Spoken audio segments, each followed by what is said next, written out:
The first public practice for the 49ers is officially in the books, and there was quite a lengthy list of people that did not participate. How nervous should we be? What's up with Christian McCaffrey? Could the 49ers add a wide receiver? We'll get to it all on today's Gold Diggers podcast.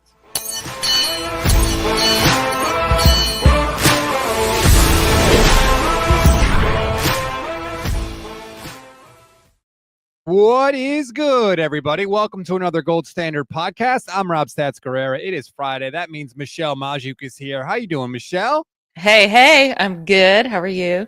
I'm good. I'm glad we got the technical difficulties worked out. Thanks to everybody in the chat who stuck with us. I know we started a little late, but no worries. We are ready to go. Got a lot to get to on today's show. Ricky Pearsall banged up. He did not participate. A lot of guys did not participate in OTAs. We'll get to that. We'll get to some of Kyle Shanahan's press conference yesterday, and John Lynch was on KMBR this morning. Had one interesting thing to say, and it relates to Ricky Pearsall. So let's start there.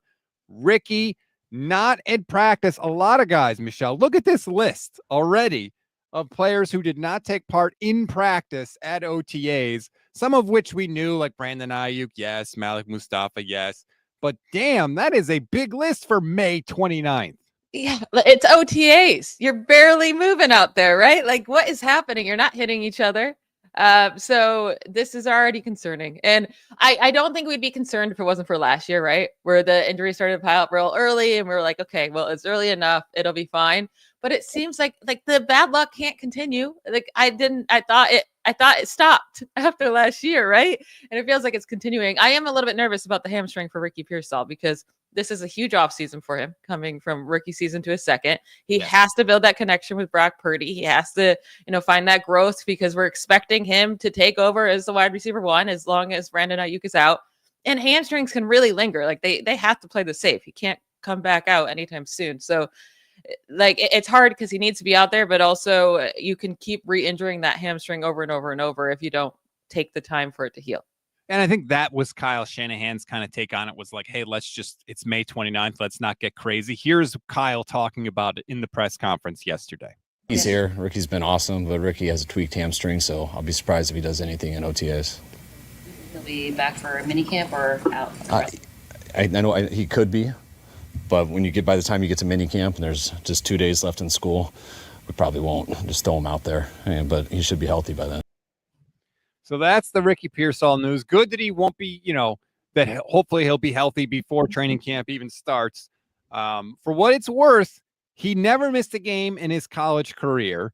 He only missed games last year because he got shot through the chest. Even though he missed time in the preseason due to a shoulder and a hamstring, that was not what kept him out of games. So hopefully this isn't like an injury-prone situation, but I was just so bummed. I texted you yesterday. I was just like, damn, because I'm like, on the Ricky Pearsall hype train. Like, I think he's going to have a monster year. And obviously, you just want him out there as much as possible.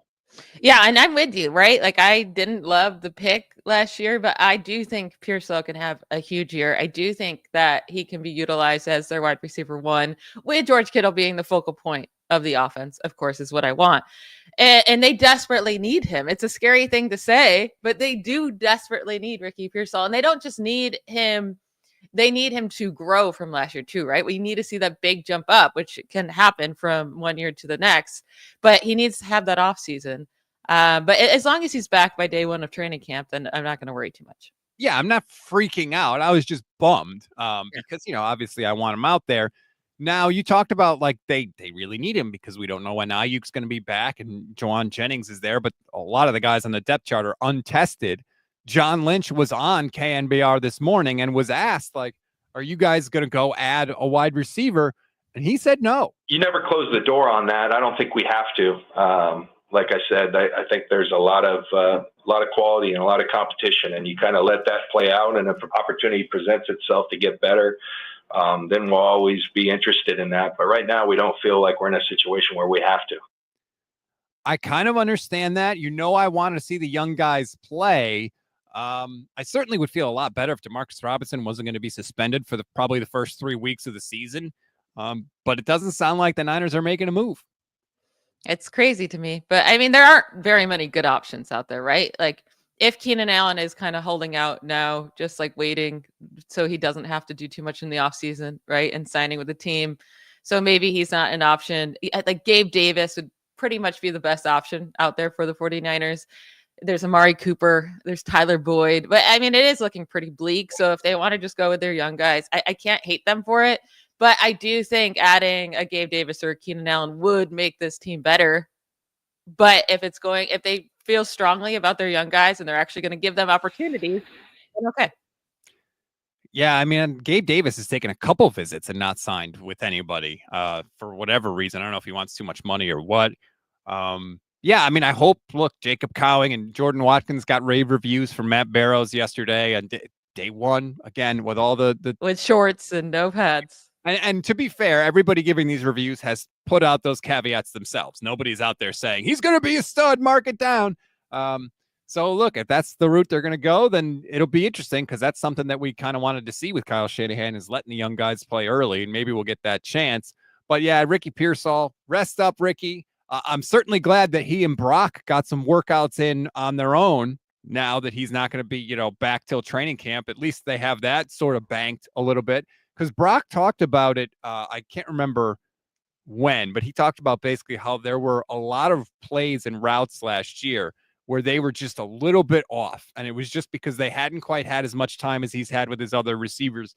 Brock has to throw with so much anticipation that he really needs to know where you're going to be so he knows where to throw the ball. And so if he doesn't have that time with those guys, it just makes it that little hair off that maybe prevents a big play from being a touchdown. Yeah, and maybe like Shanahan's offense is definitely like that, right? You have to have the timing completely down. And maybe that is why he's more hesitant to put the younger guys out there, because maybe he just doesn't feel like they're going to be in the right spot at the right time. And they're just not at that, time in their career yet. But I would love for someone to ask Shanahan, like, what is your plan this year? Because you're working with a very young wide receiver group. You're not going to have Brandon Ayuk for who knows how long.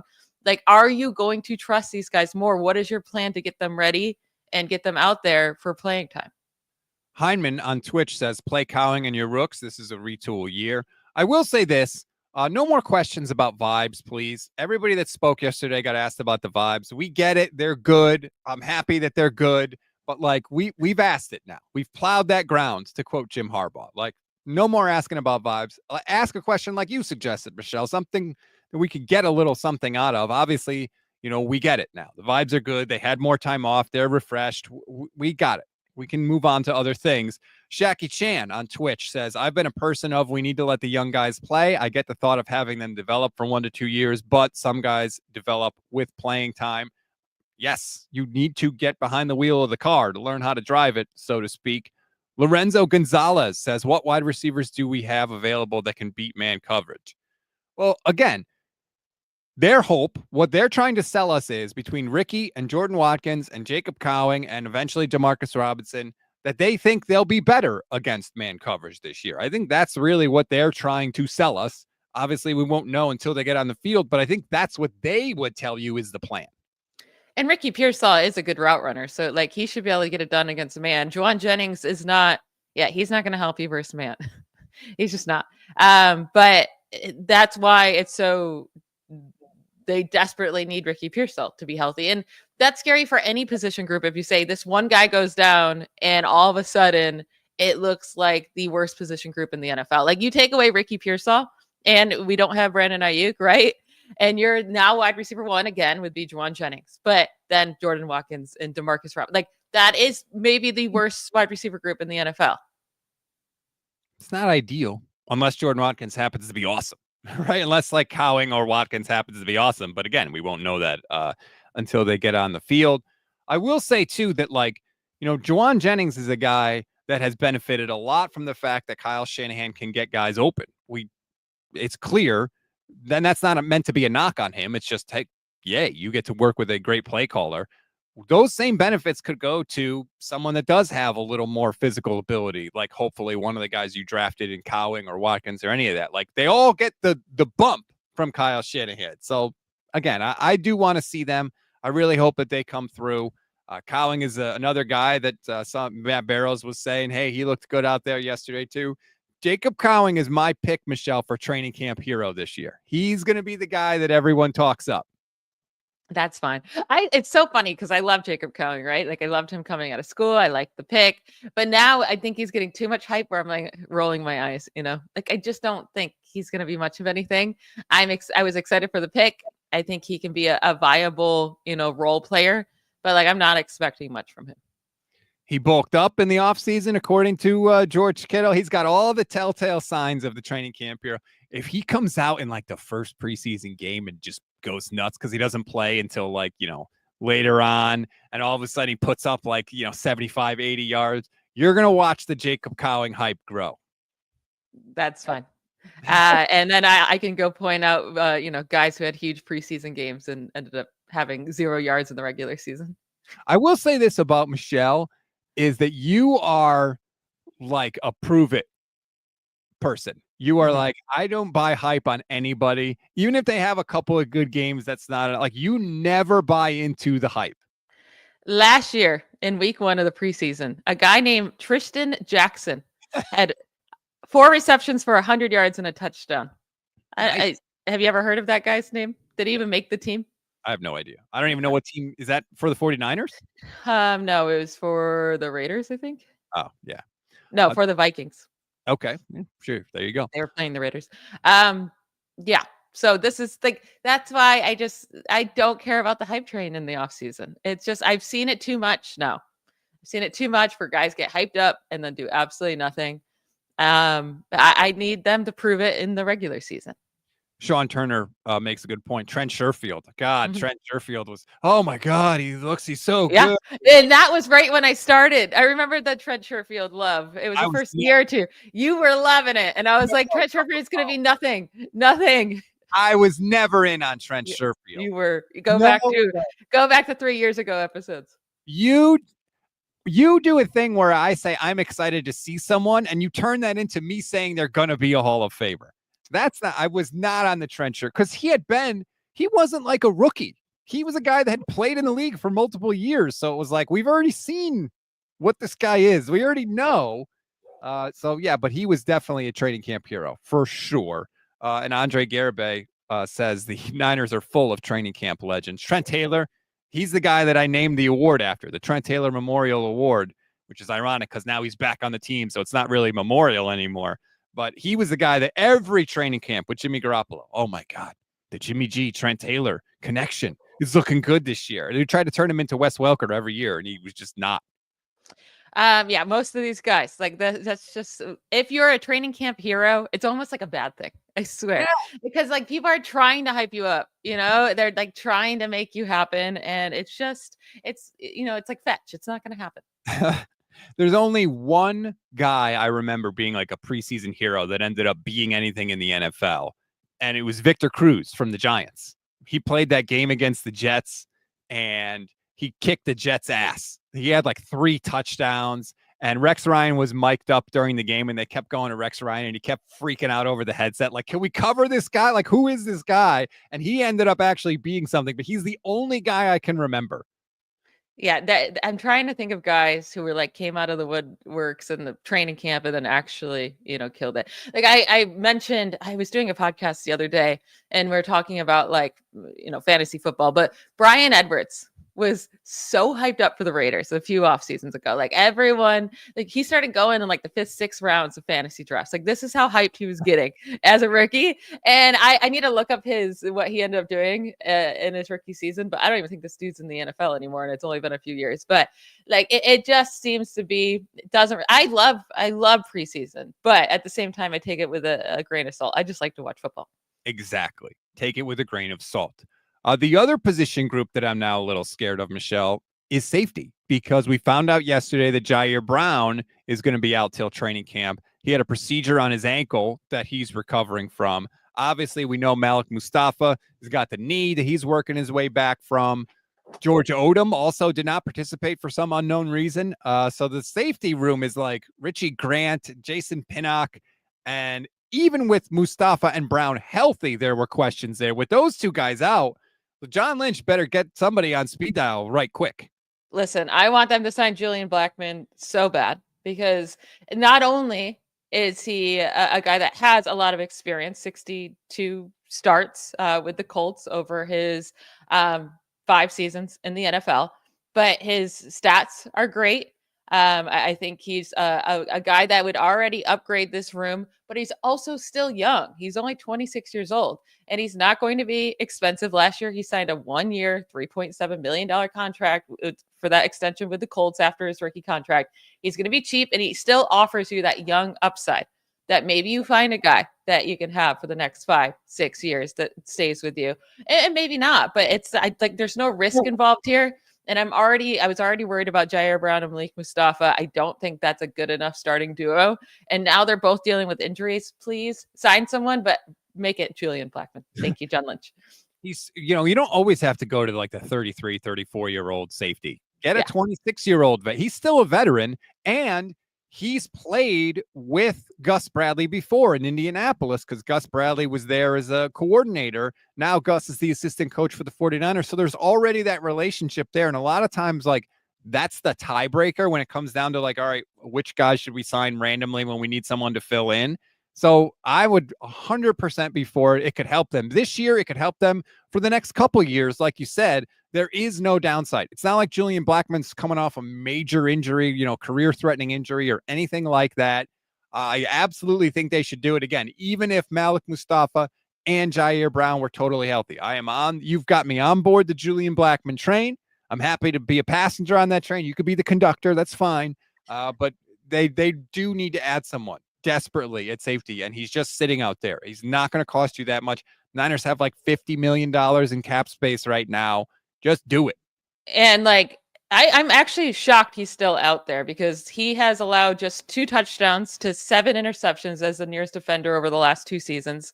That's the 3rd best ratio among safeties in the league during that span, behind only Xavier McKinney, who was a great add by the Packers last year, and Kirby Joseph, who has been a very good young safety for the Lions. So like, he has produced, he's a playmaker. He's also a really good tackler. Like, I don't know. I just don't get it. I just want to be John Lynch for a day and just sign some guys to make me feel better. That would be hilarious if there was some sort of contest where it's like, yeah, you could be general manager of the 49ers for a day. And Michelle gets in there and just starts literally signing people to contracts. All right, John, my work is done in 24 hours. Here's 3 I feel like I would do it so fast. I'm really, really good at making decisions, and I don't overthink it, and I just do it. So I would either be the worst GM of all time or the best. I don't know. I don't know which way that would work, but I would get crap done. I'd get it done fast. Right. It might be good or terrible, but it'd be over quickly. Yeah, it would be real fast. Andre asked a good question. Safety, tackle. What's the biggest question mark on the team right now? Speaking of tackle, by the way, no Trent Williams yesterday. Did not show up. He was one of the only vets that didn't show up. Tim Kawakami floated out there that maybe it might take some more coin of the realm to possibly get Trent Williams back in the door. So what do you think? Who's the biggest question mark? Is it tackle or safety? It's safety. I think Trent Williams will be here week 1. Like, I'm not really worried about that. It is annoying though. Like, just say you don't, if you don't want to do voluntary OTAs because you're at your older age, just say that, but if he's asking for more money again, that's just, I don't know. It just seems like every year with Trent Williams now, it's like, I want more. Like, I get it, get your money, but at the same time, you've made plenty. I don't even care if you practice. Just say I'll be there for training camp. And he may very well. He hasn't said he wants more money. It was just Tim Kawakami was basically like, he's got leverage. If he does want more money, he still has that leverage because the Niners have nobody that can come close to replacing him. So we'll see what happens. Again, it's voluntary, right? Mandatory minicamp is next month. He's obviously got to show up for that, so we'll worry about it then. But one veteran guy that was there yesterday and did participate was Christian McCaffrey. Some people think that he looked bad. A lot of people think that a lot of the beat writers said he looked fantastic. Here's Kyle Shanahan talking about Christian McCaffrey. He's any player I've ever been around. When he gets hurt, he's got to rehab and get better. Right now, he's healthy as can be. We got to kind of protect him from himself. But Christian has a good idea of what he needs to do right now. He's doing a lot less than he normally would do, but I know he's excited on how healthy he feels and the fact that he can get out there. So that's interesting. A lot of people were tweeting the quote from Kyle. Christian McCaffrey is as healthy as he can be right now.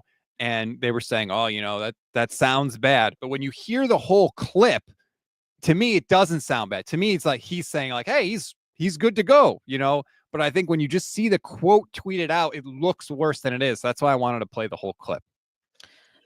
I don't think we're going to know anything about this injury until the usage starts to pile up on him, right, in the season. Because even in training camp, I don't think they're going to put too much on him. They shouldn't. He doesn't. I mean, even if he was fully healthy last year, like he's a running back that has a ton of experience. He doesn't need the reps in training camp, like a ton of them. That's fine. I don't think we're going to know until we get into season and he's taken 20 carries, 20 touches a game. How long can that last? Can he hold up all season long, or does it start to aggravate him? We're not going to get answers. I mean, the only answers we could get were bad answers, right? If it's bad in training camp, then we're screwed. But I think even if it looks really good, I think we're going to have to hold our breath pretty much the rest of his career, maybe. That is the thing that I liked, was that when they came back originally, he was there participating. First day here, public practice, he's out there participating. Doesn't sound like the team has put any restrictions on him, although I thought it was interesting that Kyle said he's doing a lot less than he normally does. But I'm wondering if maybe McCaffrey has realized, like, hey, I got into trouble because I overdid it on the training. In his own words, he talked about that. So maybe he is trying to pare it down a little bit. There is no reason for Christian McCaffrey to have 400 touches this year. He doesn't need it. You have other running backs on the roster. Yesterday, Johnny Dell and I did a whole Jordan James film breakdown, and he has got me on the Jordan James train for running back 2. I've never been a Garendo. I shouldn't say that. After I saw Isaac Garendo play last year, I was lower on him than a lot of people. And I think that Jordan James could easily sneak in and become running back 2. And then you use Garendo as that kind of home run, change of pace guy, or, a backup if something did happen to Christian McCaffrey. And a lot of teams have this, right? That your running back 2 and your change of pace guy aren't, like, Garendo could be the running back 2 in terms of he's coming in to spell Christian McCaffrey and that change of pace back type of guy that can break one off, right? But if Christian McCaffrey goes down, that doesn't mean Isaac Garendo's the next man up. It could be that other running back that has more of that type of skill set that can handle 15, 20 touches. So that's actually quite normal. And I would be fine with them going with that too. But tell me why do you like Jordan James so much? Well, this is part of what Johnny kind of showed me yesterday, was he can do a lot of the things that Kyle likes to do with Christian McCaffrey. Now, not at the same level, because Christian McCaffrey is a freaking alien. But in terms of running pass routes, in terms of being used as a wide receiver, in terms of pass blocking, like especially the pass blocking, he's way better than Isaac Garendo. And I think that was a concern for Kyle Shanahan too, was like, hey, we got to use this guy to block and protect Brock Purdy a little bit. So I just think that Jordan James, he's not a home run guy. Like, he's not. Garendo definitely has the breakaway speed, but in terms of just like being on it and doing the things you need to do consistently, I think that Jordan James has a better shot to do that. Johnny showed a couple of clips of Garendo, like when he was supposed to check and release, and just he doesn't block for long enough. So then Brock feels the pressure and gets hit in the red zone. The Niners end up having to kick a field goal. And you could see like Trent Williams after the play looks at Garendo and puts his arms out like, what the bleep are you doing? So I just think like not necessarily the running part of the running back, but the other stuff, I think that Jordan James might do a better job than Garendo. Yeah, Garendo, I don't think has the best vision, right? He definitely relies on his athleticism and that breakaway speed. And if the line ends up busting a huge hole open for him, then yeah, he's going to get a lot of yards, but he's not going to get the extra stuff if he's going to get you exactly what the line gets you, basically. If he can break away, and that's awesome, but like, I need you to sometimes squeeze 5 yards out of a run that might only be blocked for 3. And is he the best guy to do that? I don't know. I thought he kind of went down a lot of, didn't necessarily display a lot of tackle breaking ability. So that's another thing I'd like to see Jordan James. Jordan James is going to be a guy in the preseason that I'm really excited to watch. Andre Garibay says Kyle needs to protect Christian McCaffrey from Kyle. He needs to figure out his offense, and it can't fall apart so much just because Christian McCaffrey doesn't play. No reason for these other young running backs not to be involved. And that's my point, Andre, is I think that they would be able to continue doing a lot of the same stuff with Jordan James, because I think his skill set matches up closer to what McCaffrey is. So again, I could be totally wrong about that, but that's my hypothesis going into the preseason. I like it. And hopefully we really don't have to worry too much about it, right? Right. Because you say, okay, we don't have to give Christian McCaffrey 400 touches. If he's healthy enough, I'm fine with that. I really am. We cannot expect Christian McCaffrey to still be on this team in 3 years from now.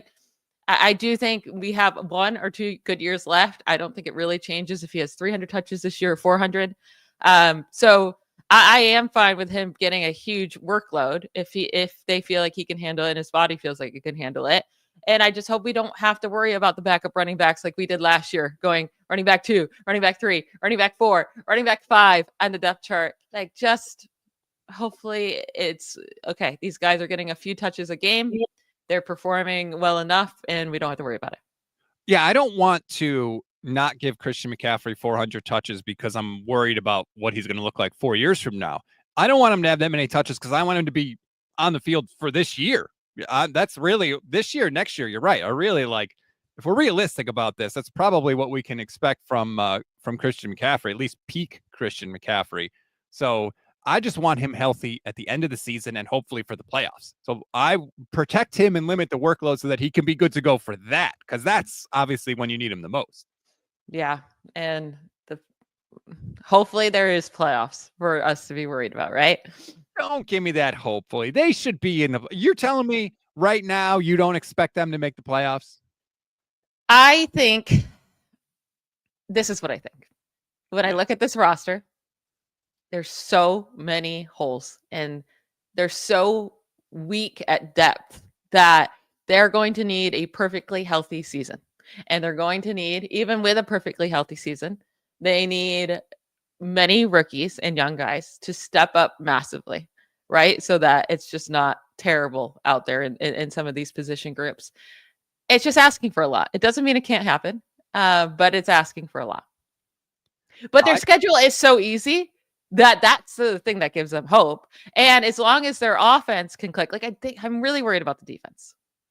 The schedule sets up easily. I think, and I know I say this all the time, but I still think it's true. If they can avoid cluster injuries, they'll be okay. Having to go to friggin' running back 5 last year was horrible. But if you don't have 3 wide receivers go down, if Ricky Pearsall goes down or can't start the season and you have Jawan Jennings there, I think between Jennings and Kittle and McCaffrey, they'll make it work. They'll make it work. But if you've got Jennings and Pearsall down, now you're like, oh, good God. Or if Kittle goes down, there's no tight end depth behind him whatsoever. It depends on which injuries happen when and how many other people are out at the same time. But the schedule is who is the team on there where you're like, oh, if one of their big weapons goes down, you don't think they could win that game? There's nobody to me. I mean, if Kittle goes down, I don't know how many games they're winning. They'd be fine. It would look different, but I think it would be okay. I don't think that the whole season hinges on George Kittle. I mean, the teams... The Rams, the Buccaneers, the Texans, the Rams again, the Seahawks. Those are all... stink. Well, yeah, because they have Sam Darnold. But those are teams that I would be worried about if they didn't have some of their players. Well, the defensive tackles, complete question mark. Linebacker, outside of Fred Warner, complete question mark. Yep. Safety, a disaster. Potentially. Edge, if Nick Bosa goes down, probably a disaster unless Michael Williams just completely, breaks out as a rookie. Yeah, that's the weird thing is I actually feel like there might be more hope this year if Bosa were to miss some time than last year. I had no faith in any of those guys. This year, there better be hope. They used the 11th overall pick on this guy. Right. At least this year you've got a high draft pick that's there filled in instead of being okay, Yetur Gross-Matos, save us completely, which, by the way, shout out to Yetur, welcoming a child. He missed OTAs yesterday because he's welcoming a child into the world. So good for you. That is a good reason to miss OTAs. Kyle, he said it and then he was like, I probably should have let him announce that, but oh well, what can you do? But yeah, so that's the situation there. Yetur was another guy that didn't participate, but not due to injury. Okay, I did the Christian McCaffrey thing. Oh, this was the last thing I wanted to get to today. I thought this was interesting. Kyle Shanahan was asked about Robert Saleh and what it's like to have Robert Saleh back. And I had thought that, they were going to butt heads because that's what they had done in the past. Kyle gave a really interesting answer about what it's like with Robert Saleh now. More understanding. No. On you as much. I don't have to get on him as much now because he knows. It's funny when you hear stories of, oh, now I get why you were so frustrated with me in this instance because I thought you were being kind of a jerk about it. He goes, but I was twice as mean to my guy the last 2 years on it. So you start to learn those things as you go through them, and it kind of makes it a little more fun. So I thought that was interesting that it might be smoother now with Saleh than it was in the past. It's good that I do think it's going to be helpful that Saleh has, the experience as a head coach and understanding anyone's what's the word I'm looking here? Perspective, I guess. Mhm. Like understanding their perspective and why they're getting angry with you or why they're communicating with you that way is always going to help out any relationship and anything. So now he has that perspective, right? So that's going to be huge with their relationship. Can we talk about though Kyle Shanahan when he talks? Why does he breathe like that? He drives me crazy. He's like, it drives me crazy. He has a weird manner of Is speaking. he okay? Is he gonna just have a heart attack? I don't know why he does that. It's very awkward, and he throws the word in at random times too, which I find interesting. But I was looking at it, Michelle, and because I was kind of thinking originally with Saleh, like, hey, one and done. If the defense is any good, he's going to leave to become a head coach this year. But I heard that quote from Shanahan, and I thought, like, hey, maybe he's just having a lot of fun and having a good time in San Francisco. And then I started looking let me see the head coaching jobs that could potentially be open after the year. Now, of course, there's always surprises, but I was looking and I was like, okay, there's probably 3 definitely that are on the hot seat, maybe more, right? I think Kevin Stefanski in Cleveland is definitely on the hot seat. I think Brian Daboll with the Giants is definitely on the hot seat. Shane Steichen in Indianapolis, definitely on the hot seat. What do those 3 things have in common? There's no freaking quarterback. There is no quarterback. And Robert Saleh has tried that route before, right? And it did not go well for him. So I would understand if Robert Saleh looked at those and was like, I don't want any part of this. This is probably going to be my last chance to be a head coach in the league. Do I really want to go on a team that has basically no quarterback situation? In Cleveland, it's a disaster. It's even worse. At least the Giants have Jackson Dart. But I don't know that he would want to jump at those jobs. One, I mean, it's hard, right? The Titans, if Cam Ward ends up being good, but I don't know how you end up being good and then also, have fire your coach. But I mean, Brian Callahan, I thought should have been fired this year after last year. He just got made because of Joe Burrow. That's it. That's 100% how he got the job. So I can see, the Titans, maybe Cam Ward shows flashes as a rookie, but they still have a really bad record. Maybe that would be a destination for him. Yes. If he gets fired, at least there's some hope there, right? With the number 1 overall pick. There's one spot that scares me, and it's Zach Taylor in Cincinnati. If they miss the playoffs again, could Zach Taylor get fired? And then it's like, wait, I get Joe Burrow? I'll fix the defense, but I get Joe Burrow. But the thing that the wart on the Cincinnati Bengals is ownership, right? Bad owner, cheap owner in Mike Brown. It's not a good ownership situation. They have no scouting department there because he doesn't want to pay scouts. And again, Saleh has had experience with an owner who is not the best in Woody Johnson.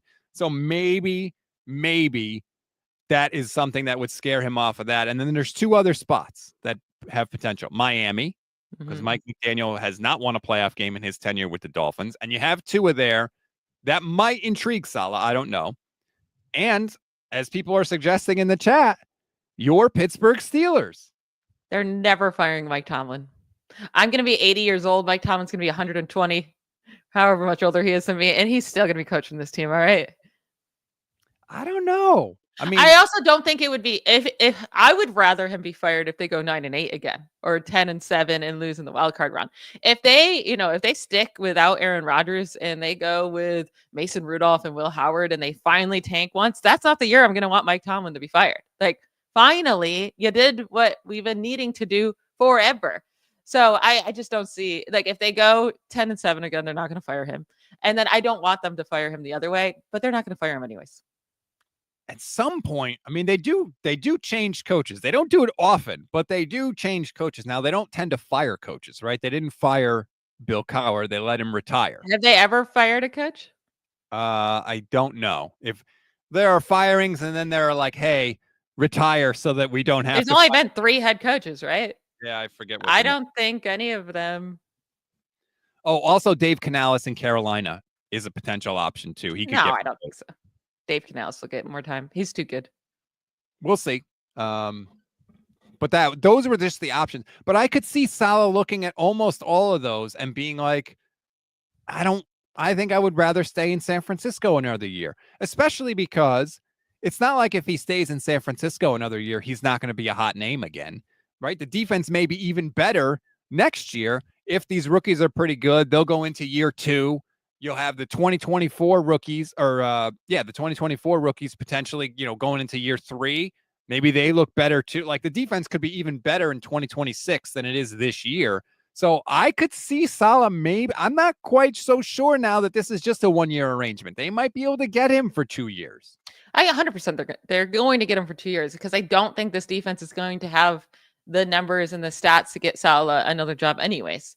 And if it does, cool, good for you, kudos. But that means he did miracle work with this defense right now. I'm just not worried about him leaving. I don't think the defense is going to look nearly as bad as you think it's going to look. They're playing 6 quarterbacks this year that are either in their first or second year. Like this, the schedule of offenses they're playing is not great. Can they stop the run this year? That's going to be the big question. And that's going to be a real easy thing for people to point to, right? If all of a sudden they're stopping the run, people are going to be like, see what Robert Saleh did? He fixed it right up. And then the hype for Saleh will go through the roof.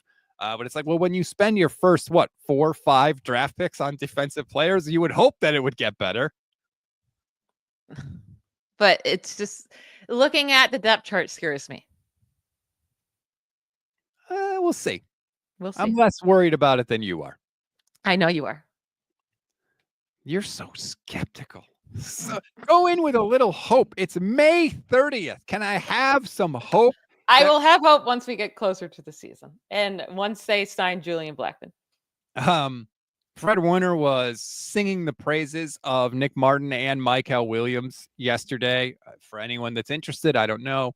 Obviously, we haven't seen Alfred Collins out there. I think Alfred Collins might be doing a little bit of a hold in because they say he's got this calf injury, but also there are 30 second-round picks that are unsigned because they're all trying to get guaranteed contracts since the Texans and the Browns gave their second-round picks fully guaranteed contracts. So I'm wondering if the Alfred Collins thing is more of a hold in, like, hey, I'm here. I want to be a good guy, but I also want a fully guaranteed contract.